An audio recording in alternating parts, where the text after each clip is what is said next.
1 Kings chapter 18. Elijah confronts Ahab. Now it was after many days that the word of Adonai came to Elijah in the 3rd year, saying, Go, show yourself to Ahab, then I will send rain on the land. So Elijah went to show himself to Ahab. Now the famine was severe in Samaria. Ahab summoned Obadiah, who was the steward of the palace. Now Obadiah feared Adonai greatly. For when Jezebel was cutting off the prophets of Adonai, Obadiah took 100 prophets, hid them 50 to a cave, and provided them with bread and water. Then Ahab said to Obadiah, Go through the land to all the springs of water and to all the wadis. Perhaps we may find grass and so keep the horses and mules alive and not lose all the animals. So they divided the land between them to explore it. Ahab went one way by himself, while Obadiah went another way by himself. As Obadiah was on the road, all of a sudden Elijah met him. When he recognized him, he fell on his face and said, Is it you, my lord Elijah? It is I, he answered him. Go tell your lord, Look, Elijah is here. How have I sinned? He replied, That you are giving your servant to the hand of Ahab, to put me to death. As Adonai your God lives, there is no nation or kingdom where my master has not sent to search for you. And when they said, He is not here, he made that kingdom or nation swear that they could not find you. Now you're saying, Go and tell your Lord, Look, Elijah is here. But as soon as I leave you, the Ruach Adonai may carry you off where I wouldn't know. Then when I come and tell Ahab and he can't find you, he'll kill me.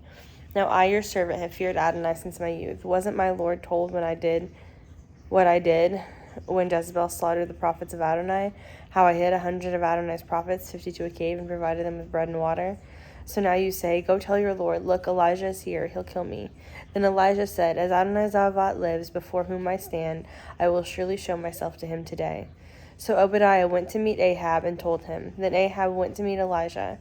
Now when Ahab saw Elijah, Ahab said to him, Is it you, the one who causes trouble for Israel? But he answered, I have not troubled Israel. Rather it is you and your father's house, by forsaking the mitzvah of Adonai and going after the Baalim. Now then, send and gather to me all Israel at Mount Carmel, together with the 450 prophets of Baal and the 400 prophets of Asherah who eat at Jezebel's table. Triumph in Mount Carmel. So Ahab sent word to all the children of Israel and gathered the prophets together at Mount Carmel. Then Elijah approached all the people and said, How long will you waver between two opinions? If Adonai is God, follow him, but if Baal is, follow him. But the people did not answer him, not even a word. Then Elijah said to the people, I am not the only prophet of Adonai left, but Baal's prophets are 450 men. Now let them give us 2 young bulls. Let them choose 1 bull for themselves, cut it into pieces, lay it on the wood, and put no fire underneath, while I prepare the other bull, lay it on the wood, and put no fire underneath. Then you will call on the name of your God, and then I will call on the name of Adonai, the God who answers the fire. He is God. All the people responded and said, It's a good thing. Then Elijah said to the prophets of Baal, Choose 1 bull for yourselves and prepare it first, since you are so many. Then call on the name of your God, but put no fire underneath. So they took that bull, and he gave them, prepared it, and called on the name of Baal from morning till noon, crying, O Baal, answer us. But there was no voice, and no one was answering. They also danced, leaping around the altar that was made. Now when it was about noon, Elijah mocked them and said, Shout louder, after all he is a god. Maybe he's deep in thought, or he's relieving himself, or he's off on a journey, or perhaps he's asleep and must wake up. So they shouted even louder, and cut themselves with swords and spears, as was their custom, until the blood gushed over them. When midday was past, they kept prophesying ecstatically until the time of offering up the evening sacrifice. But there was no voice, no one answering, no one paying attention. Then Elijah said to all the people, Come near to me. So all the people came closer to him. Then he repaired the damaged altar of Adonai. Elijah took 12 stones, like the number of the tribes of Adonai, son of Jacob, to whom the word of Adonai had come, saying, Israel shall be your name. And with the stones he built an altar in the name of Adonai. Then he made a trench around the altar, large enough to contain 2 measures of seed. Then he put the wood in order, cut the bull in pieces, and laid it on the wood. Then he said, Fill 4 jars with water, and pour it on the burnt offering and on the wood. Then he said a second time, and they did it a second time. Then he said a third time, and they did it a third time. So the water ran around the altar, and he also filled the trench with water. Now it was the time of offering up evening sacrifices that Elijah the prophet came near and said, Adonai, God of Abraham, Isaac, and Israel, let it be known to you today that you are God in Israel, and that you are God in Israel, that I am your servant, and that I have done all these things at your word. Answer me, Adonai, answer me, so that these people may know that you, Adonai, are God, and that you have turned their heart back again. Then the fire of Adonai fell and consumed the burning offering, and the wood, the stones, and the dust, and licked up the water that was in the trench. When all the people saw it, they fell on their faces, and they said, Adonai, he is God, Adonai, he is God. Then Elijah said to them, Seize the prophets of Baal. Let not a single one of them escape. So they seized them, and Elijah brought them down to the Wadi Kishon and slew them there. Then Elijah said to Ahab, Go up, eat and drink, for there is a sound of rain. So Ahab went up to eat and drink, but Elijah went up to the top of Carmel, crouched on the ground, and put his face between his knees. Then he said to his servant, Go up now, look toward the sea. So he went up, looked, and said, There's nothing. Then he said, Go back 7 times. And it was the 7th time that he said, Look, a cloud as small as a man's hand is rising up from the sea. Then he said, Go up to say to Ahab, Harness your chariot and go down before the rain stops you. In a little while the sky grew black with clouds and wind, and there was a heavy rain. Ahab mounted and rode and headed to Jezreel. Now the hand of Adonai was on Elijah, so he girded up his loins and outran Ahab to the entrance of Jezreel. 1 Kings chapter 19, Whisper at the cave. And Ahab told Jezebel all that Elijah had done, and how he had slain all the prophets with the sword. Then Jezebel sent a messenger to Elijah, saying, So let the gods do to me, and worse, if by this time tomorrow I don't make your life like this life of one of them. Frightened, he got up and ran for his life. When he came to Beersheba, which belongs to Judah, he left his servant there. But he hid himself, went a day's journey into the wilderness, and came and sat down under a broom bush.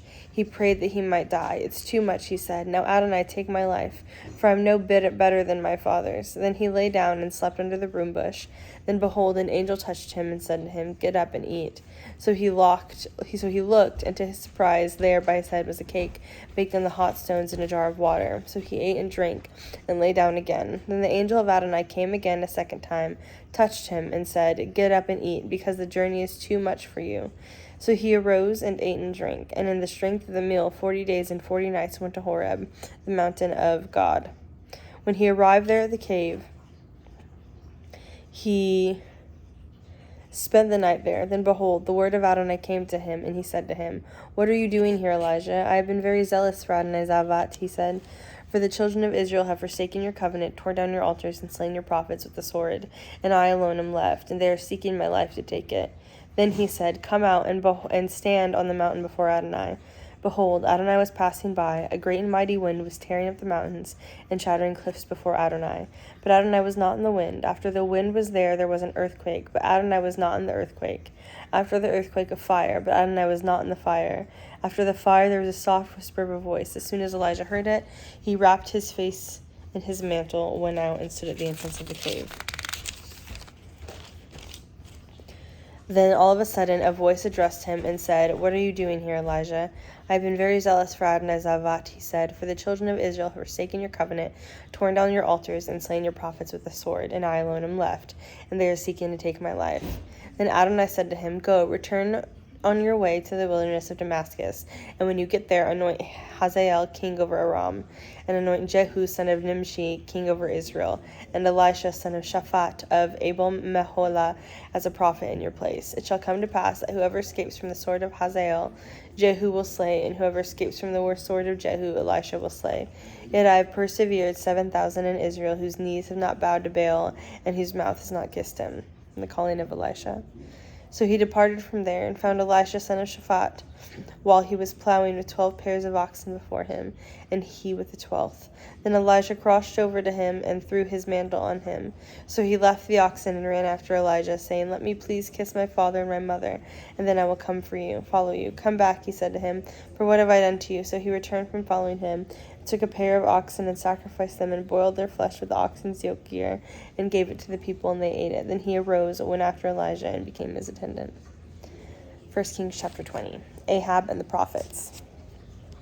Now when Ben-Hadad of Aram gathered all his army, With them were 32 kings, along with horses and chariots. He marched up, besieged Samaria, and attacked it. Then he sent messengers into the city to King Ahab of Israel and said to him, Thus says Ben-Hadad, your silver and gold are mine, your best wives and your children are also mine. The king of Israel replied, As you say, my lord the king, I am yours, along with all I have. Then the messengers came back and said, Thus says Ben-Hadad, Indeed, I sent word to you, ordering you to give me your silver, your gold, your wives, and your children. Now I will send my servants to you tomorrow, this time, and they shall search your palace and the house of your courtiers. Whatever is valuable in your eyes they shall seize in their hand and take it away. Then the king of Israel summoned all the elders of the land and said, Please know and see how this man is bent on evil. For he sent someone to me for my wives, for my children, for my silver, and for my gold, and I didn't refuse him. All the elders and all the people said to him, Don't listen to him or consent. So he said to the messengers of Ben-Hadad, Tell my lord the king, all that you sent to your servant at first I will do, but this thing I cannot do. The messengers departed and reported to him. Then Ben-Hadad sent word to him again, saying, May the gods do so to me, and even more, if the justice of Samaria will suffice for handfuls for all the people at my feet.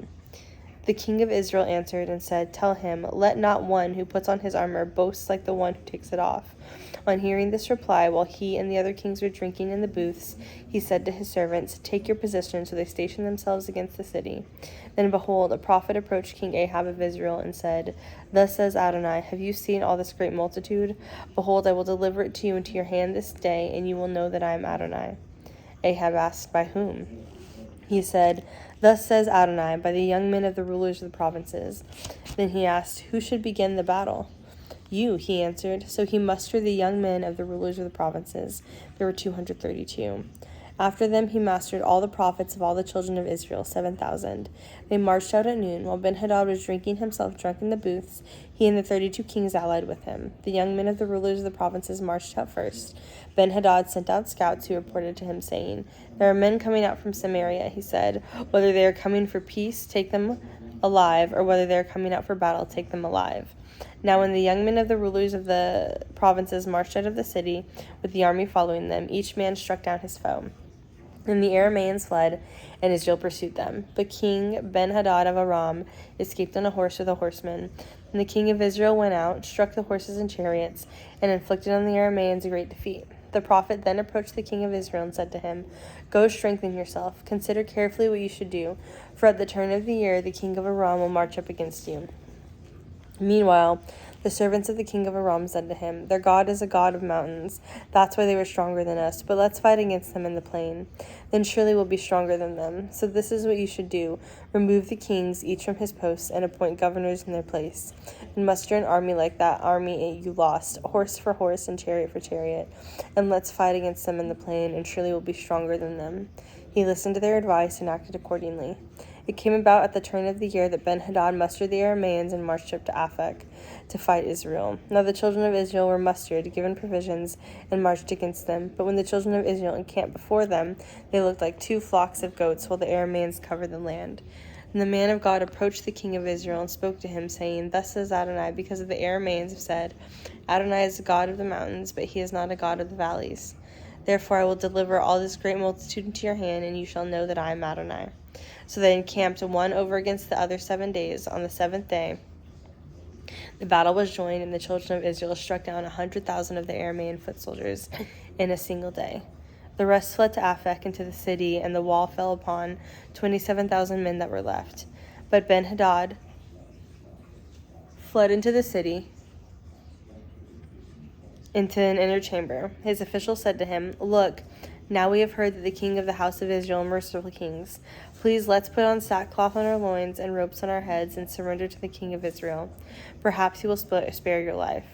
So they girded sackcloth on their loins, put ropes on their heads, came to the king of Israel and said, Your servant Ben-Hadad says, Please let me live. He replied, Is he still alive? He is my brother. Then the men took it as a good sign and were quick to catch on. So they said, Yes, Ben-Hadad is your brother. Go bring him, he said. So Ben-Hadad came to him and took him into his chariot. Then he said to him, The cities which my father took from your father I will give back, and you may set up markets for yourself in Damascus, as my father did in Samaria. Then I will let you go with this covenant. So he made a covenant with him and let him go. Now a certain man of the sons of the prophets said to his fellow by the peace word of Adonai, Strike me, please. But the man refused to strike him. Then he said to him, because you did not obey the voice of Adonai, behold, as soon as you leave me, a lion shall kill you. As soon as he left him, a lion found him and killed him. Then he found another man and said, strike me, please. So the man struck him and wounded him. Then the prophet left and waited for the king by the road, disguising himself with a headband over his eyes. As the king was passing by, he cried to the king and said, your servant went out into the midst of the battle, and behold, a man turned aside and brought another man to me and said, guard this man. If by any means he is missing, then your life will be for his life, or else you will weigh out a talent of silver. Then as your servant was busy here and there, he was gone. The king of Israel said to him, so will your sentence be. You yourself have decided it. Then he quickly took the headband away from his eyes, and the king of Israel recognized him as one of the prophets. Then he said to him, thus says Adonai, because you have released out of your hand the man whom I have devoted to destruction, therefore your life will be in place of his life, and your people in place of his people. Then the king of Israel went home to Samaria, sullen and resentful. 1 Kings chapter 21. Naboth murdered for his vineyard. Now it came about after these things that Naboth the Jezreelite had a vineyard in Jezreel, next to the palace of King Ahab of Samaria. Ahab spoke to Naboth, saying, give me your vineyard, so I may have it for a garden of herbs, since it's right next to my house. I'll give you a better vineyard than it in exchange, if it seems better to you. I'll give you its price in money. But Naboth said to Ahab, Adonai forbid that I should give you the inheritance of my fathers. So Ahab went into his house, sullen and resentful because of the word which Naboth the Jezreelite had spoken to him. When he said, I will not give you the inheritance of my fathers, he lay down in his bed, turned away his face, and would eat no food. Then his wife Jezebel came to him and asked him, why is your spirit so sullen, so that you are eating no food? Then he told her, because I spoke to Naboth the Jezreelite and asked him, give me your vineyard for money. Or if it pleases you, I'll give you another vineyard for it. But he answered, I will not give you my vineyard. Then his wife Jezebel said to him, now do you really govern the kingdom of Israel? Arise, eat some food, and let your heart be merry. I will get you the vineyard of Naboth the Jezreelite. So she wrote letters in Ahab's name, sealed them with his seal, and sent the letters to the elders and the nobles who were living with Naboth in his city. She wrote in the letter, saying, proclaim a fast, and set Naboth as the head of the people. Then seat 2 sons of Belial before him, and let them testify against him, saying, you cursed God and the king. Then take him out and stone him to death. So the men of the city, the elders and the nobles who lived in the city, did just as Jezebel had bid them, just as was written in the letters, and that she had sent to them. They proclaimed a fast, then seated Naboth at the head of the people. And the 2 worthless men came in and sat before him, and the worthless men testified against him, against Naboth, before the people, saying, Naboth cursed God and the king. Then they carried him out of the city and stoned him to death. Then they sent words to Jezebel, saying, Naboth has been stoned and is dead. Now when Jezebel heard that Naboth had been stoned and was dead, Jezebel said to Ahab, arise, take possession of the vineyard of Naboth the Jezreelite, which he refused to sell you for money. For Naboth is not alive, but dead. And as soon as Ahab heard that Naboth was dead, Ahab rose up to go down to the vineyard of Naboth the Jezreelite to take possession of it. Then the word of Adonai came to Elijah the Tishbite, saying, arise, go down to meet King Ahab of Israel, who is in Samaria. Behold, he is in the vineyard of Naboth, where he has gone down to take possession of it. You shall speak to him, saying, thus says Adonai, have you murdered and then taken possession? You shall not speak to him, saying, thus says Adonai, in the same place where dogs lick the blood of Naboth shall dogs lick your blood too. Ahab said to Elijah, have you found me, my enemy? I have found you, he answered, because you have sold yourself over to what is evil in Adonai's eyes. Behold, I will bring evil upon you, utterly sweep you away, and will cut you off from Ahab every male, both bond and free in Israel. I will make your house like the house of Jeroboam, son of Nebat, that is like the house of Baasah, son of Ahijah, because you provoked my anger by leading Israel to sin. Adonai has spoken about Jezebel, saying, the dogs will devour Jezebel by the wall of Jezreel. Any of Ahab who die in the city, the dogs will eat, or any who die in the country, the birds of the sky will eat. Surely there was none like Ahab, who sold himself over to do evil in Adonai's eyes, at the instigation of Jezebel his wife. He did grossly loathsome acts in the following idols, just like all the Amorites had done, whom Adonai had dispossessed before the children of Israel. Now when Ahab heard those words, he tore his clothes, put sackcloth on his body, fasted, lay in sackcloth, and walked about subdued. Then the word of Adonai came to Elijah the Tishbite, saying, have you seen how Ahab humbled himself before me? Because he has humbled himself before me, I will not bring the evil in his days, but in the son's days I will bring the evil upon his house. 1 Kings chapter That's it. Nope.